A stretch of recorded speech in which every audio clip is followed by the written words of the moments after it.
ઘણા લોકો વારંવાર આવતી હિચકીથી પરેશાન થઈ જતા હોય છે, ત્યારે આજે આપણે હિચકીને દૂર કરવાના ઘરેલું ઉપાયો વિશે વાત કરીશું. નમસ્કાર દર્શક મિત્રો, ખબર છે .comમાં હું માલવિકા આપનું સ્વાગત કરું છું. મિત્રો, આજે આપણે વાત કરીશું હિચકી વિશે. જી હા, ઘણા લોકો વારંવાર આવતી હિચકીથી પરેશાન થઈ જતા હોય છે, ત્યારે આજે આપણે હિચકીને દૂર કરવાના ઘરેલું ઉપાયો વિશે વાત કરીશું. હિચકી એક પ્રકારની સમસ્યા છે અને તે ક્યારેય પણ આવે છે. ઘણીવાર હિચકી 2 થી 4 વાર આવ્યા પછી બંધ થઈ જાય છે, પરંતુ ઘણીવાર બંધ થવાને બદલે વારંવાર આવતી હોય છે. તેને કારણે ઘણા લોકો પરેશાન થઈ શકે છે અને આ હિચકી આવવાના પણ ઘણા કારણ જોવા મળી શકે છે. હેલ્થ એક્સપર્ટના જણાવ્યા અનુસાર હિચકીને રોકવા માટે આપણે 1 ગ્લાસ નવશેકા પાણીમાં 4 થી 6 ફુદીનાના પાંદડાનો રસ મિક્સ કરીને પી લેવું જોઈએ. આનાથી પણ રાહત મળી શકે છે. ત્યારબાદ વાત કરીએ લીંબુની, તો લીંબુ પણ તમને તેમાં ખૂબ જ મદદ કરી શકે છે.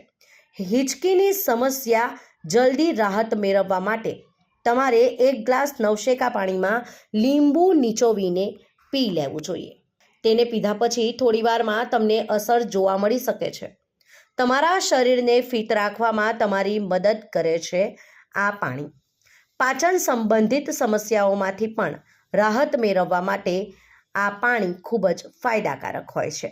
ત્યારબાદ વાત કરીએ સૂંઠ અને હળદરની, તો સૂંઠ અને હળદર હેડકી એટલે કે હિચકી માટે ખૂબ જ અસરકારક ઉપાય છે. જ્યારે પણ તમને વારંવાર હિચકી આવે ત્યારે તમારે 1 ચમચી સૂંઠ અને હળદર પાવડરને પાણીમાં મિક્સ કરીને પીવું જોઈએ. તેને પીવાથી પણ ઘણી રાહત થઈ શકે છે. તે તમને તમારી હિચકીની સમસ્યાને ખૂબ જ ઝડપથી દૂર કરવામાં પણ મદદ કરી શકે છે. તે તમારા પેટને સાફ કરવામાં પણ મદદરૂપ સાબિત થઈ શકે છે.